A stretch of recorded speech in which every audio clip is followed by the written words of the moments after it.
Hello, everyone. Welcome to Groong's Week in Review for June 7, Election Day 2026. Hello, Hovik. Hi, Should I Oscar. be asking you how you're doing? I pulled all my hair out, as you see. So, Well, I don't think that's a function of the last 2 days, though. You know how I always say for people to check our show notes, podcasts.groong.org/episode number. Well, Hovig has another vector for you to check because we're going to be expanding some of the technology through which you can check out our news and our podcasts eventually. Tell us more, Hovig.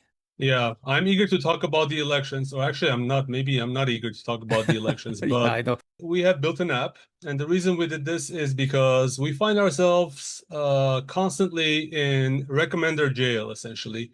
We have a lot of followers, people seem to like our content, but we're not getting surfaced enough. And I'm not sure what it is, but we've decided to take matters in our own hands and build a little tool that will help us be seen. It's a very lightweight app. You can, we'll link to the announcement for it, but you just install it, click the bell icon, and you'll get notified whenever we get new episodes. But you can also browse old episodes, browse the show notes, and see who the guests are. And essentially, we're going to expand the feature set in the future. But this is our hope and our way of trying to get in front of more eyes and trying to have more content for you. We're also going to have new content types. So we're working on podcast digests so that you will get one notification for the week's podcasts and a summary. And if you don't have the time to catch up on all of it, you can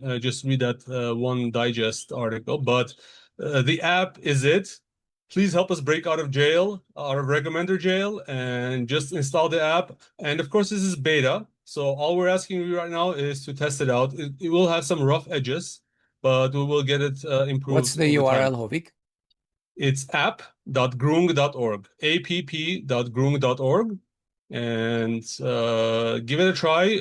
Under the announcement post that we will publish on our website, there's also a comment section, so you can go ahead and add your feedback there and let us know how to improve it. Let us know what you find.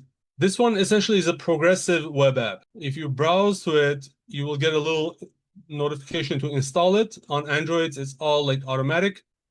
On Apple, you might have to do a little bit more work. You add a shortcut to your home screen, but once you do that, it just behaves like a normal app. And yeah, it's pretty easy to use. So it's just a test drive thing at this point, folks. We're playing with it. Eventually, there will be a real app, but we just wanted to start doing something about the fact that we don't seem to be highly recommended content for a lot of these social media platforms. We're not with their program, so let's help ourselves a little bit. App.groong.org. Hovig, let's talk a little bit about the elections, our favorite topic du jour. So the June 7, 2026 national parliamentary elections in Armenia concluded amidst deeply polarized, tense atmosphere that many analysts are calling the most geopoliticized election in the country's modern history. Nikol Pashinyan and his ruling Civil Contract Party declared a major victory, even when only 11 or 12% of the ballots were counted. The campaign and the voting processes were heavily marked by opposition arrests. Reportedly, almost 700 people were in jails. And by the way, Hovig, I just want to remind you, I know this, I know you know this. This is June 2026. Samvel Garabedian has been in pretrial detention, house arrest, for 12 months now. There's no date for a trial or anything. He's basically in Pashinyan purgatory. He's not in any kind of a legal process or system or whatever.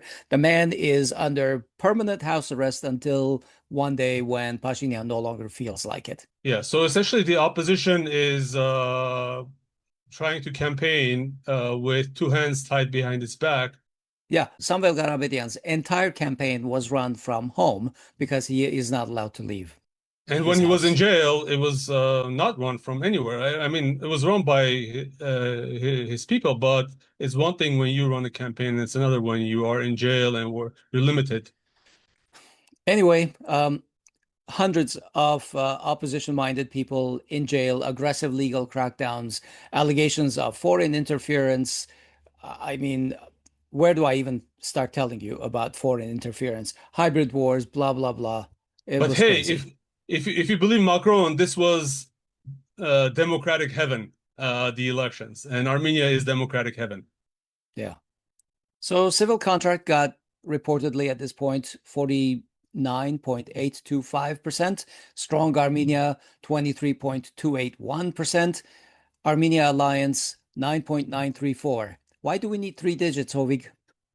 Well, because Prosperous Armenia, the third opposition party, was reported on the CEC website to have gotten exactly 4% of the vote, which meant they would enter parliament and civil contract would have less mandates. Then at the last minute, that percentage dropped to 3.996. That's about 60 votes shy of the 4% needed. And it was a surprise because all night, it said with all votes counted, it was at 4%. Then suddenly in the morning, it became 3.996. And if this number holds, then it means that PAP, Prosperous Armenia Party, will not enter parliament. And what's even worse, Pashinyan will have a three-fifths majority in parliament, which is significant for some things that you want to do. Namely, essentially, basically, they would be able to have a monopoly over the entire judiciary system, appointing judges, constitutional court, cassation court, even appointing the ombudsman, who is, or ombudswoman, who is basically a rubber stamp right now for the government. Yeah. So before we talk about the effect of having some kind of a majority at the two-thirds or three-fifths level, Hovik, I also want to mention we are talking about a shortfall. Well, I'm not even going to call it a shortfall because at night there were enough votes for Prosperous Armenia to make it into parliament. In the morning, there were about 50, 60 votes shy. And yet, very unusually, this election had over 17,000 invalidated ballots. Yeah, and compare that with Other, 2021 when there were only 4,000 invalid ballots. right. So 17,000 invalid ballots. And suddenly we have 50 ballots, which are 50 votes, which are getting in the way of a party making it into parliament. What do you make of that one? Well, of course, all of the parties have demanded recounts. And I'm not entirely sure where we're going right now. I'm still waiting for a little bit of news as to how the CEC is going to proceed. But the CEC, of course, is run by a longtime crony of Pashinyan's. So I'm not sure what we're going to expect from it, Hovik. I mean, the entire political field, whether it's the elections, whether it's the law enforcement, whether it's the judiciary right now, is controlled by Pashinyan. But let's go a little bit more. Like the recounts have been announced in the precincts at which recounts will happen have been announced by the CEC. It's less than 100, and there are 2005 or 6 precincts. So they won't be doing a recount in all precincts. I don't know the formula or how they do it. Sometimes is the parties requesting a recount. Other times is the CEC that is initiating the recount.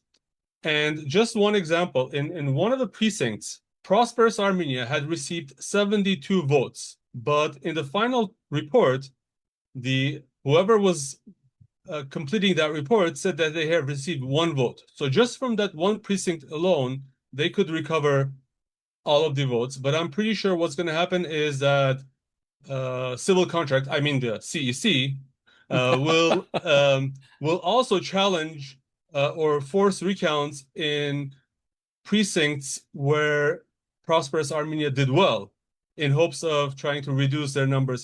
So it's going to be a big game. There is reason to hope that Prosperous Armenia will eventually make it into the parliament, but I'm pretty sure that their ruling regime will do everything possible to not have that happen. So, what were your general impressions of the election itself? And I'm talking about, we had 19 parties and alliances on the ballot, which is far too many. If you ask me, people, their eyes will be glazed looking at that Yeah. and deciding who's who, and they'll probably know one, two, or three. And now that we have a situation where one party may be out given a few dozen votes or something like that, Why is it that a number of parties that were constantly polling at the 0.25%, 0.5%, 1%, why don't these people just move out and join forces with somebody else or endorse somebody else and say, hey, we just need like 3, 4, 5 parties on the ballot. We don't need 19. Yeah. What's, I mean, what's the mentality of this, Hovik? I think many of the parties are essentially proxies of Pashinyan, so they had initially no hope, but it's a way to dilute the essentially pocket opposition. So they were given a carte blanche to campaign against Pashinyan, say, he's not the right guy, we'll run the country better. And maybe some people who were disillusioned with Pashinyan will vote for these alternative parties and not the opposition. But in reality, the overall, this is called vaporization of votes, essentially. Overall, about 12 to 13% of the entire vote was vaporized this way. What this means is that if these parties don't clear the threshold, then the mandates that they were supposed to get are allocated to the rest of the parties that do clear the threshold in a proportional manner. So civil contract would get most of those mandates. So it helps civil contract when there are a lot of parties that don't clear the threshold. But what's surprising is that there are several small opposition parties. Arman Tatoyan, I'm looking at you. Yes, I blame you and I blame Dok. And I have Vartan Rugasyan. Vartan Hukasyan. They were always polling in the 2%. And yes, you can say it's your right to, in a democracy, compete in elections, but given the existential nature of these elections, you should have done everything to team up with one of the other alliances. And if not, then give your votes, tell your voters to vote for someone else. Instead, you chose the selfish path.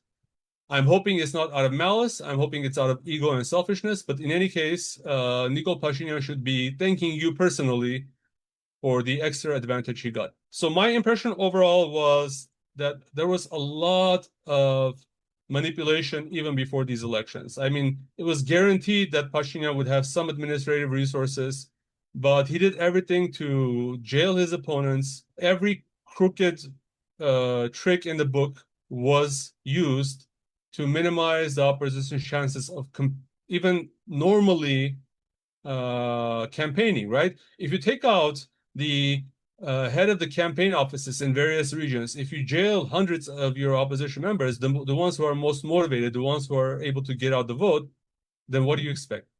So I'm also not ruling out that the Central Election Commission played tricks because we see when you see a party getting 72 votes and then suddenly in their final tally they are shown to get 1 vote, that those speak louder than their the Pashinyan claim. I don't know what else I can say. I mean, I was up all night. I was following. I'm extremely disillusioned. Not that I would have hope that this electoral process is fair, but I had the hope that if there was enough turnout, and all the polls were showing that if there was sufficient turnout, then it would make it very difficult for Pashinyan to rig these elections. Mhm. And many pollsters, many analysts had concluded that that magic number was 1.4 million. And I think more than 1.4 million participated. So this was one of the higher turnout elections in Armenian history. And Something like despite all of this, 59.5% or something like that turned out, I think. and I think the highest that there ever has been is 63%, which was in 2001, I want to say. Um, so you can't like previously people said, well, the opposition is they criticized the opposition for not getting people to vote, to mobilize, and a lot of people mobilized. Also, the opposition share of that vaporized vote was relatively small. As much as I blame Tatoyan and Dog for that extra, it was 4% out of the 12 that was vaporized. Those 4% could have gone to Gagik Tsarukyan. Those 4% could have gone to Armenia Alliance. And instead of Pashinyan having now like being on the verge of having a 3/5 majority, he could be well below that, and so we would not have the situation. I mean, it just shows to me that this system where you have this stable majority system where whoever gets the highest percentage, even if it's less than 50%, they automatically get 50% plus 2%. So they get a stable majority, and this system of maybe the system not this culture of allowing so many political parties. Maybe it's because of lack of political literacy.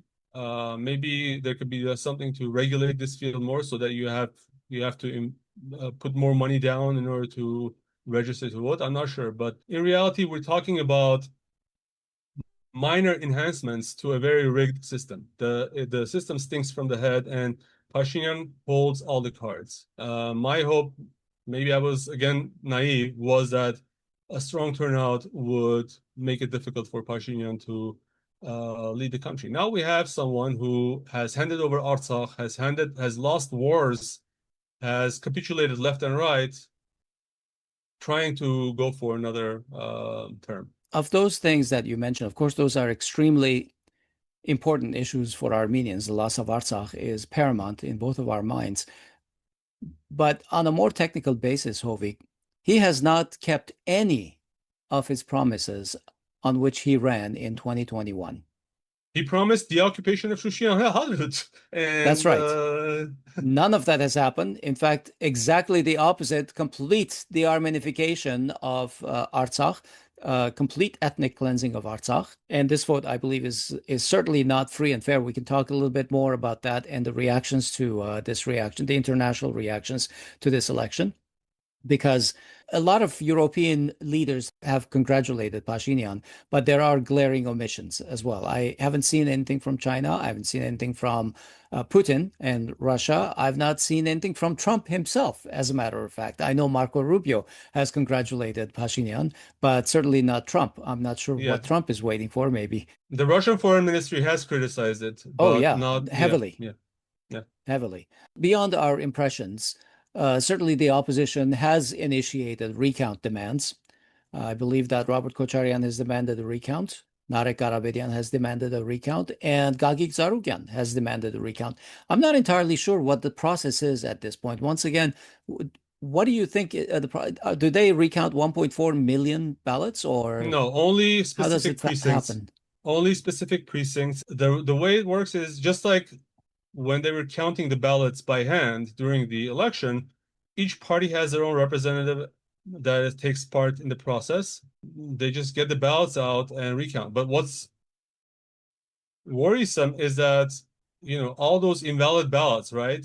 I don't know if they save them, because I've seen them being torn up by during the counting process. If a ballot is invalid, they tear it up, they put it aside. I don't know if those are going to be able to be resurrected to investigate whether they were valid in the first place. Because if you tear them, then you can't prove that that tear was from the original. The ballot was somehow damaged, or if it was because caused by the election administrator. And I saw a lot of very, I was watching the recount, the original account live, and the chairman of the precinct that there was like where the votes were being counted, because one of the ballots was folded. He wanted to invalidate that ballot, not knowing even the rules, and they had to like protest.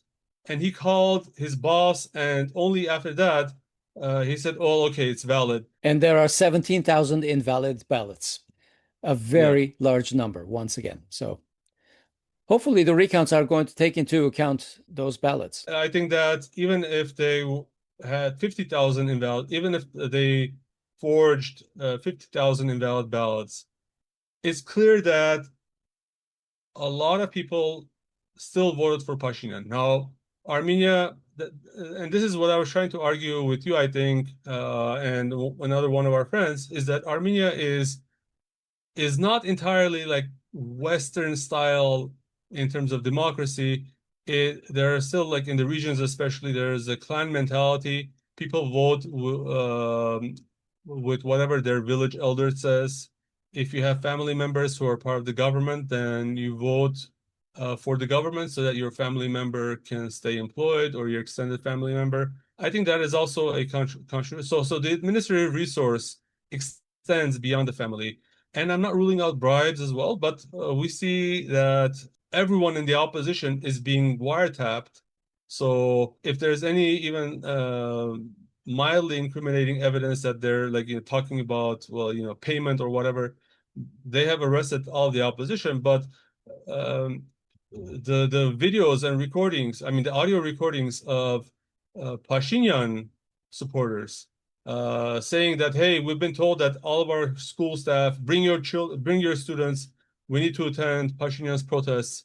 They're not even initiating investigations on that. So no one seems to care. Western observers are going to rubber stamp this election. Well, we can talk a little bit about one or two of Yeah, them a little bit later, because I think they do note with absolutely no consequence. It's just like a side note that they mention that yeah. there was an uneven playing field. But, then it goes to the politicians, and the politicians have already spoken before reading the document. Basically, they spoke when Pashinyan declared victory. At 11 or 12% of the ballots counted. And at 1 a.m., some leaders were already saying, congratulations. I And mean, it was what's at that level rather than anything fact-based where, hey, this guy won or did not win. Basically, 11% of the ballots have been counted. Pashinyan says, I won, and somebody says, congratulations. Gobachidze from Georgia? We should talk to That's right. Archil and figure out what's up because that is very, very weird. That's right. Um, That's the issue with the vote recount demands. Pashinyan ran a campaign hoping that he was going to get a supermajority. He explicitly said a couple of things that he wanted no opposition presence in the parliament, not a percentage, not a small percentage. He wanted none. And he wanted supermajority. Basically, I'm not sure what the number is, 70 or something, 66.7, 66.7. yeah, percentage wise, two-thirds exactly. Well, it doesn't look like he got that. Right now, there's a little bit of an issue trying to kick Prosperous Armenia out because the reapportionment of the mandates that would go to Prosperous Armenia would get distributed in a way that would give civil contract three-fifths. And that's also another milestone. Let's talk a little bit about that, Hovik. Yeah, What does he get at three-fifths and what does he get at two-thirds? yeah. So, well, the minimum majority is, which is guaranteed to the winner, is 52%. That means you can form a government, elect a prime minister with just 52% of the vote, pass ordinary laws, approve the state budget. Now, if you have three-fifths majority, which is 60%, you can actually adopt and amend constitutional laws. So not the Constitution itself, but you can constitutional laws, which is one level above a regular law. You can elect independent officials. You can elect the entire judiciary, essentially. So if Pashinyan gets three-fifths, he will be able to continue appointing constitutional court judges, ensuring that all of the judges toe the line, including the Let me human rights mention the defender. current judiciary is completely packed with Yeah, handpicked Pashinyan supporters. So the because he had Constitutional Court, supermajority over the last the five courts years. and Yes. everything, they're all completely packed. And I'm using somewhat US language about packing the courts and Yeah. stuff like that. But what this means also here is that he can continue doing that with absolutely no oversight or pushback from the opposition in parliament because they will not have enough votes. Yeah. And that's the only hope I think that the opposition can have right now is that they can somehow muster enough votes out of this recount process to get Gagik Tsarukyan back in, and then have all of them stay faithful to their party because we know Pashinyan also likes to flip people. So if that happens, then they will be able to present a challenge to Pashinyan in terms of unilaterally appointing members. Now, once you go beyond the three-fifths majority, there's also the two-thirds majority, which is the constitutional majority. Mhm. I mean, honestly, I'm not sure, maybe I'm not a legal expert. The only thing that this will allow you to do is to unilaterally amend parts of the Constitution. Now, not the entire constitution can be amended by the parliament. Some parts of the constitution must be amended by referendum, but the parts that can be, and they're specified in the constitution which clauses can be amended. As long as they can be amended by parliament, then all you need to have is 2/3 majority, and you will be able to amend it. And this 3/5 is currently hinging on that fake story about 60 ballots or 77 ballots that are preventing Prosperous Armenia from getting into parliament. Yes, Once again, while 17,000 ballots are invalidated for yet unknown reasons. And right. that's a very, very high number. Once again, I know Hovik said it, I think in 2021 and before that, let's say the invalid ballot count on much lower turnout was between 2 and 4,000 ballots. What other falsifications were there? I mean, we're just talking about election day. We've covered, and it can't be overstated that Pashinyan has done everything to rig the game before the elections.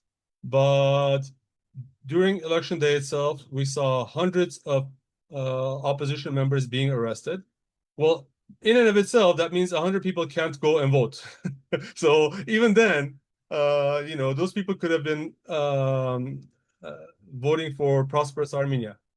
Um, we saw the machinations for Prosperous Armenia that I already said. Just 4 precincts alone, like I think that they were able to identify like more than 100 votes that were misrepresented. And then there's this thing, I don't know if you heard about this, but there's this thing called secret voter lists. No, I don't know So much about that. yeah, the official number reported by the CEC for the voters was 2,485,581. Then suddenly, so I was using in my spreadsheets and everything when I was doing calculation, I was using that number. And then when the results came out, they said that Armenia had 2,507,216 voters. That's a difference of 21,000. And when you ask them, the media asked the CEC, they said, who are those extra 21,000? Why weren't they included before? It was just non-answers, no comments. All the people who we said had the right to vote. So it was very evasive, and like if one can assume that these are like, I don't know, secret government employees. But even if they were, why wouldn't you disclose that number first rather than saying there are 2,485,581 before the elections, and then after that saying, oh, well, actually there's 2,507,000. I haven't And done my math yet, Hovik, but in a country of 3 million, I'm just being very rough. If 22% are under the voting age, what's the number approximately? I think it was around 2,300,000. But I think that there's a difference between doing that calculation and the number of people holding Armenian passports, uh, meaning still being citizens of Armenia, but residing outside of Armenia. So yes, the population of Armenia is 3 million, but there's also let's say 200 or 300,000 citizens of Armenia who are considered citizens of Armenia, but have been outside of Armenia for a long time. So one is the immigration database, and the other is the actual citizenship database, which may be different. I don't know. I think that there's always this tendency to say, well, there aren't that many people in Armenia. I don't buy that. I think that Armenia's total population is 3 million, and I don't think that in general, they would falsify the total number of eligible voters, except in this case, when suddenly the total number of voters was inflated. And I don't know what it means, but it was just Yeah, very and I don't weird. know exactly to what end, to be honest. I'm not entirely sure. Yeah. It seemed the total number, whether we decide it's 2.48 or 2.501, whatever, it seems a little high to me. But more importantly, we are talking about 300,000 citizens of Armenia who reside in Russia. And there are tens of thousands, if not hundreds of thousands, here in Los Angeles and, well, the United States in general. These people were not allowed to vote. Right? They were not given any means. If you want to get a ticket and go to Armenia and vote, you were probably going to be allowed to do that, but they were not allowed to vote from abroad. And even though Pashinyan had said 65% of the citizens, Armenian citizens in Russia will vote for civil contract, he prevented them. I would love to know why, because Yeah. the infrastructure for them to vote was there. There was a separate breakout of approximately, working from the top of my head, 537 digital votes, Well, online voting, and supposedly 300 of them went to civil contract. I can believe well, that because they probably the allowed CEC, no, diplomats to vote from yeah. abroad. So there's So, that system is probably in place for diplomats, but not for regular citizens. And but yeah, okay, why listen, isolate? Are there's a diplomats right not? to vote for citizens. There's a right to vote. This is not a privilege to vote. It's a right to vote. Therefore, this government is failing to allow citizens of Armenia to vote. Well, of course. I mean, when we This is not witnessed, like a driver's license where you're privileged to have a driver's license. It's a right yeah. that your voice must be heard. Yeah, well, during Kocharian's times, Armenian citizens abroad were allowed to vote, but I don't know when that law was changed. But I'm pretty sure even if it was changed before Pashinyan, he's not too thrilled about allowing diasporans to vote. Let me just put it that way. Yeah. So Um, that's hundreds of thousands of people who were disenfranchised and did not vote. He believes 65% of them would have voted for him. It's not clear that that's true, but we will not know in the that's next few BS. days. But yeah. Anyway, the other major irregularity, I mean, it's all like on camera, right? All the precincts are supposed to close at 8 p.m. And the rule is that if there's anyone inside the precinct, they're still allowed to stay there and vote. But if you're outside the door of the precinct, then you're not allowed to vote. That's it. And we saw as late as 11:30 or even after that until midnight, we saw army soldiers coming in to vote. So they drove them in battalions to vote. And just This, like I law believe, was in the enforcement, Mehri area, right? yeah.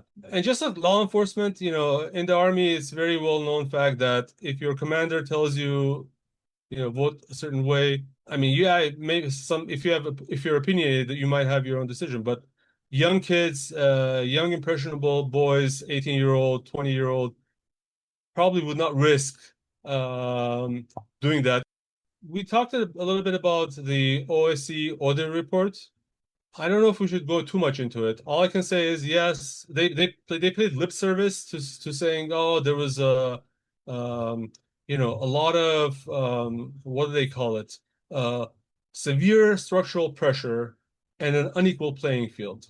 But in the end, they said it couldn't affect the outcome of the elections.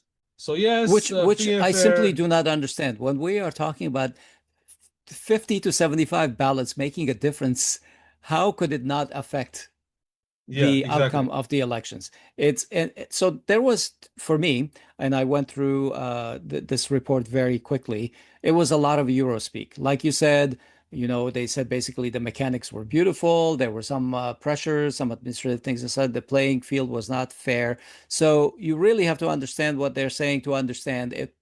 Read between the lines. Things were not great, Yeah. but then just like any kind of a Euro document, it's going to go to the politicians, and the politicians had already congratulated.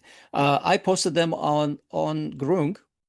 There were something on the order of about 35 to 40 of them. Probably every person from all 28 countries in the EU congratulated overnight and the next day that Pashinyan had won. So the political verdict was out before the report was in. Yeah, it'd be interesting to talk to Haray Balyan, who used to be actually he used to run elections, OSCE order, and we asked him point blank. We said like, "Will is the report about free and fair pre-written already?" And he said no. But Well, we talked meanwhile, also. when we talked to Member of Parliament Arthur Khachaturian, he said, "I know how your stuff is written," because he knows that they are pre-written or some conclusions are already. There's a nice format, a Yeah, template within which your report is made. let's move on because Yeah. we knew already that this the OSCE is not gonna worry about Pashinyan's, Let me add forgeries. one thing, Hovik. I believe it was almost the same thing with the IRI, the Yeah. International Republican Institute. Their report is also out. I don't have it handy. I kind of scanned it real fast, but they were even more vehement. They said basically it's a free and fair election. Everything was great. So they're done. Well, I hope they have, if Pashinyan's democracy is free and fair, I wish it on their countries. I really, hope they one day have that kind of democracy in their countries. Now, the Pashinyan administration or the Pashinyan regime has accused all of its critics, all of the opposition for briberies, right? But I want to talk about just how much legalized bribery Pashinyan has used for this election. If you're a listener of this podcast, you might know the tricks, the incident where, for instance, Civil Contract Party had received multi-million dram donations, millions of dollars in donations from anonymous sources, which somehow the Armenian law allows. And so much for transparency and democracy under Pashinyan. And these come from big businesses who are either seeking favors from the government in terms of handouts or less inspection and less scrutiny, right? Hmm. But for this election, in the last 6 months, Pashinyan has spent a huge amount of money from the state budget itself to ensure his victory, up to $1 billion over the last 6 months, and $1 billion in recurring expenses. How, you might ask? Well, I'll tell you. So prior to January, the opposition was trying to get an increase in the pensions of the elderly. And no matter what they did, the Pashinyan regime said, oh, we don't have the money, it's not in our budget. Then right after January, even though there's no money budgeted for it, they somehow found the money to increase the pensions of Armenian elderly. And we're an old population, actually. So 660,000 pensioners. And if you multiply that by 10,000 dram, that's about 75 billion dram per year, or $220 million per year. That is not budgeted. So somehow, from somewhere in the state revenues, they found the money, whether it was by getting new loans. Now, for this insurance, just for this election in the last 6 months, they also enacted a health insurance reform, which was done in haste. Many people criticize it because it's not what it's made out to be. All the doctors are being screwed left and right, but that insurance rollout itself and the continuing yearly recurring expenses are going to be $600 million. I'm not talking about all of the sudden urge to rebuild all the roads in Armenia, even the working ones. I'm not talking about like the huge expense in terms of buses in Yerevan, which also happened. So all of that happened, and it adds up to more than $1 billion. And unfortunately, it's legal bribery. It's legalized bribery to the citizens, and the Can citizens I are paying also out of mention a it. couple more things? In the Yeah, last month, the European Political Community and the EU Armenia Summit meetings were held in Yerevan. All of those things cost a huge amount of construction because Pashinyan was trying to make Yerevan look good to the Europeans, look like a European city. Those constructions disrupted the city extensively. People were really furious at the government. And all of those meetings were not cheap. I don't know exactly how much they cost, but basically, both of those meetings ended up being civil contract campaigns for their election. They yeah, didn't just a pay for PR it. That came out bonus. of the government budgets. Yeah, yeah, And then these people have the gall to say that the genocide commemorations are a Tashnak campaign, and the Tashnak should pay for the genocide commemoration on April 24. yeah. Anyway, so in summary, I think we can say that these elections were not fair for sure. And I think they're also not free because they deprived a lot of people from their freedom to vote, whether it's in the military by compelling the soldiers to vote in a certain way, or whether it's through arrests and stopping people from voting. So I don't see any basis for calling these elections free and fair. And the foreign influence is unthinkable and it's unimaginable how much foreign influence, specifically from the West and the EU and the US. Free and fair or what? Now, on our show, we talk ad nauseum about these issues. So I don't want to rehash everything. Maybe we'll just put things almost verbatim as we have it for ourselves in the show notes for people to see. But no, I don't think that it was a fair playing field. Samvel Garabedian has basically spent the entire cycle under house arrest or pretrial detention. Um, this whole government's anti-corruption campaign has been weaponized with mass pre-election arrests. And you mentioned the surveillance and the recordings and the wiretapping of people. In addition to that, the use of whatever they wiretap, they leak it to the public. And so your privacy is invaded. You have absolutely no say about what goes in. There's no And accountability they on and the they use of sometimes that edit it out data. of context as well It completely when out they of leak. context. Sometimes it's found to be fabricated even. So by the time people decide, is this real information or is this fabricated information, the damage has been done already. Yeah. And I think that this was also mentioned by Rafi Kalfayan when he was on our show. This stuff is damaging, and this is a government that is using the methods of yellow journalism and internet influencers, trolls, to Yeah. achieve results, extra legal results. In reality, if you're a patriot, if you're an Armenian patriot, if you're in the Armenian opposition, then you have almost the entire might of the world's most powerful countries and their intelligence services working against you, whether it's through shaping public opinion, your neighbor's opinion, or whether it's also helping Pashinyan wiretap his opponents. I would say that also goes into it. So it was a rigged playing field. And my question is, what is the opposition's next steps? Because they have a few choices. Some have argued that they should lay down their mandates and not participate in this charade. And others have said, well, I think Samuel Karapetyan, he hinted when, not Samuel Karapetyan, Narek Karapetyan, Samuel's nephew, hinted that, well, they're waiting to see if the PAP gets in and if Pashinyan has a 3/5 majority, which leads me to believe that if they somehow are able to get into parliament without a 3/5 majority for civil contract, then they will keep their mandates. Hmm. And I'm not sure which one, which choice is the best. What are your thoughts about it? Well, I'm very conflicted. It's very easy to look back on 2021 and say, well, they shouldn't have gotten into a rigged parliament. And this is a similar situation to that.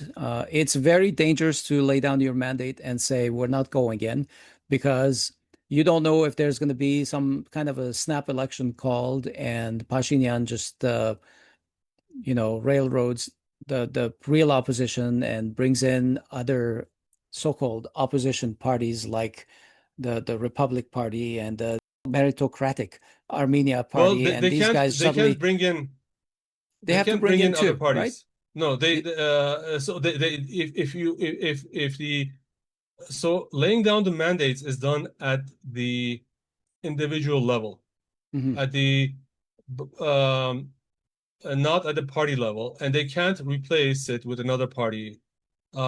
What they can do, but what has to happen, and I'm not sure if it's feasible, is let's say Strong Armenia Hovig, has a remember, I list was of talking about a snap election. Like he basically invalidates the election, calls for a new election, and does yeah. not allow these people to participate, basically bans them, which we were very concerned about a ban on some of these parties like Strong Armenia. Yeah, he might try for that, but that would probably look even worse. Maybe he refrained from doing that because of this. But honestly, I have this argument about laying down mandates. I don't know how feasible it is because if you have 230 people on your list, somewhere at the bottom of the list, there might be someone who says, you know what, I'm not laying down my mandate. Hmm. I like the $2 million drum salary. And yes, even though I agree, I mean, I'm sure that the ones at the bottom of those lists are less vetted than the ones at the top. So I'm not sure how committed they are to the parties. How much compromise they have on them by Pashinyan. So essentially, it's not the party's decision; it's the individual. They have a list. It's sequential. So if number one on the list declines their mandate, then they go to number two, and they go to number three. But even more than that, if the opposition collectively decides to not go into parliament, I would like to see what they do on the street, because if there is no plan for the street, and if they're going to be sequestered and ghettoized, and always like picked on, then I don't know why they would Hovig, do I that. don't know how you feel, so I'm going to ask you because I am not seeing any real ground being prepared for street action, protests, or anything like that. Honestly, there would be some evidence that they are going to take to the street and protest the current situation. You can't say that that's what we're going to do from the ground up spontaneously. It takes preparation. I'm not seeing that. Are you? Yeah, and I think I'm not seeing it. We've been critical of this as well. They should have prepared the streets much Months, earlier. months ago. So if there's any criticism for the opposition, I think it's valid to criticize them, but also, I'm not gonna pick on someone who's down right now, and the opposition as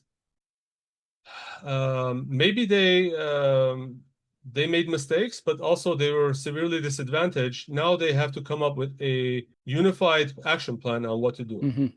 Yeah. And it's going to be a very tough three-way negotiation between the three parties who have very, macho leaders. So we'll see how it goes, but I hope they come to an agreement, and um, whether it's street action, boycott, or going into parliament, they have to have a plan on why they're doing it. And I would like to see a plan. What are you going to do there? What are your red lines? And I would like to make sure that they don't have any MPs who can be flipped by Pashinyan. I have one message to them. Put Armenia first. Put Armenia first before party or egos or leaders or whatever. Just Yeah, yeah, the first interest is Armenia's interest. yeah. Okay, well, we've ragged and ranted enough about the elections. So maybe we should be done for this week, Hovig. What do you think? I would be more than happy to have less I less know it's just opportunities to talk it, about these it's elections. it's demoralizing, and I know a lot of people, especially in the diaspora, more in tune with the diaspora. I know a lot of people feel deeply disappointed in things that are going on in the future. It doesn't look so bright at the moment, but hang in there as good Armenians and Yeah. get back on your feet and stand up for your values. Yeah, and we might record an episode actually later this week with Hrant. And with him, I want to actually discuss these discrepancies in the polling, because none of the polls were accurate. And some, I might claim to be more accurate than others, but in reality, so it shows that something is causing people to respond to different polls differently. And we'll try to see if we can Yeah, analyze that we'd with like to Hrant. understand, the sociology of that. Really, why are polls the way they are when the vote just does not reflect exactly what we're seeing?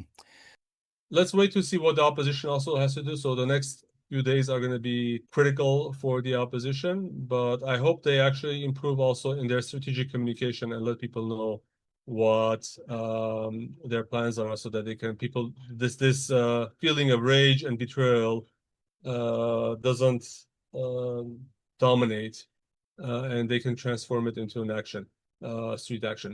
Anyway, thank you for watching, folks. Don't forget to install our app.groong.org. Help us be At the seen least, go by and more check it people. out, test drive, Yeah, and I mean it's not a lot, but just kind of click around and see how it feels. And we would appreciate any kind of feedback, even feature requests, because we're at yeah. an early point. Okay, All right. I'm Hovik Manucharyan. I'm Aspet Bedrosian, and we'll talk to you next week. Bye bye. Bye-bye.